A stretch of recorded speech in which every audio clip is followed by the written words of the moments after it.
성부와 성자와 성령의 이름으로 아멘. 참 예수님, 오늘 연중 제24주간 금요일입니다. 먼저 복자수도원과 가족수도원인 한국순교복자 빨마수녀원에 대해서 말씀드립니다. 수녀원의 사도직 중에 사제성화를 위한 사도직이 있습니다. 구체적인 사도직으로 신학교 주방과 재정관리, 수도원에 파견되어서 사제 양성, 수도자 양성에 협조합니다. 미래의 성직자 수도자를 위해 기도와 희생, 수고를 하십니다. 한 수녀님이 수녀님과 대화를 나누었습니다. 주방 소임 힘들지 않으세요? 수사님은 미사 주례하는 게 힘드세요? 아니요. 저희도 도마가 예수님의 제대이기 때문에 예수님의 제대에서 소임하기에 안 힘들어요. 수녀님은 큰 교회의 지체에서 협조 역할의 의미를 잘 설명해 주셨습니다. 수녀님의 모습에서 오늘 복음의 여인들의 모습을 볼 수 있었습니다. 마리아 막달레나, 요한나, 수산나, 그리고 많은 여인들이 예수님과 함께 했습니다. 그들은 자기들의 재산으로 예수님의 일행에게 시종을 들었습니다. 예수님께서는 고을과 마을을 두루 다니시며 하느님 나라와 복음을 선포하셨습니다. 예수님의 사명 수행을 위한 식사와 숙소의 도움이 필요했습니다. 여인들은 예수님께서 복음을 잘 전할 수 있도록 도와주는 역할을 합니다. 복음에서는 크게 드러나지 않지만 오늘 말씀을 통해 여인들의 큰 역할이 있음을 알 수 있습니다. 분명히 예수님께서는 여인들에 대해서 든든하고 고마운 분들이라고 생각했을 것입니다.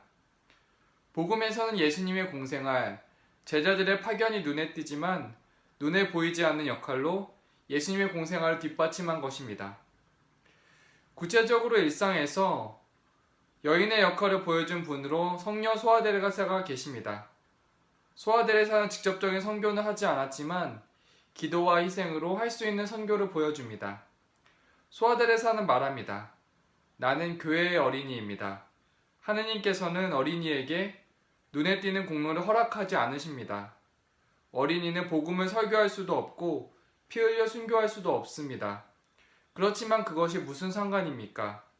그의 형제인 사제들이 그 대신 일을 하고 그 작은 어린이는 투쟁하는 그 형제들을 대신해서 사랑합니다.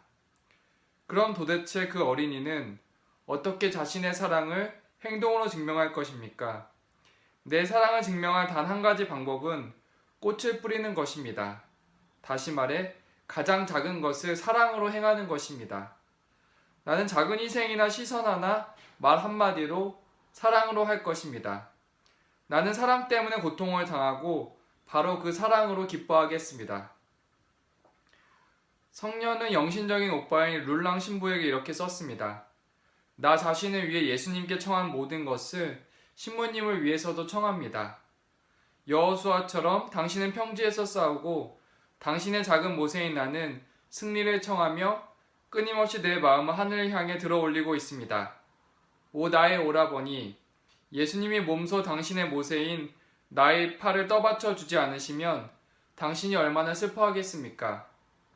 소아데레사 역할은 여호수아를 위해 기도하는 모세입니다. 모세가 팔을 들고 기도하면 여호수아가 싸움에서 우세했고 팔을 내리면 싸움에서 밀렸습니다. 소아데레사는 기도로서 모세의 역할을 했습니다. 복음의 여인들은 예수님의 복음 선포 여정에 함께하며 도왔습니다. 제자들은 예수님의 십자가 곁을 지키지 않았지만 여인들은 끝까지 예수님의 십자가 곁을 지켰습니다. 마리아 막달레나는 새벽에 예수님의 무덤을 살펴보러 갔다가 예수님의 부활을 가장 먼저 목격합니다. 예수님께서는 여인을 통해 가장 먼저 부활을 알리고 싶으셨던 것입니다. 인간의 시선으로는 사람들에게 눈에 띄는 역할이 중요하게 보입니다. 하지만 예수님께서는 여인에게 부활을 가장 먼저 알리시며 여인을 중요하게 여기십니다. 주님께서 나에게 주신 역할이 있습니다. 교회에서, 사회에서, 가정에서 각자의 역할이 있습니다. 예수님께서는 우리에게 어떤 역할이든지 자기에게 주어진 역할을 정성껏 하길 바라십니다. 부르심을 받은 대로 여호수아의 역할이든 모세의 역할이든 예수님께 협조해야겠습니다. 성부와 성자와 성령의 이름으로 아멘.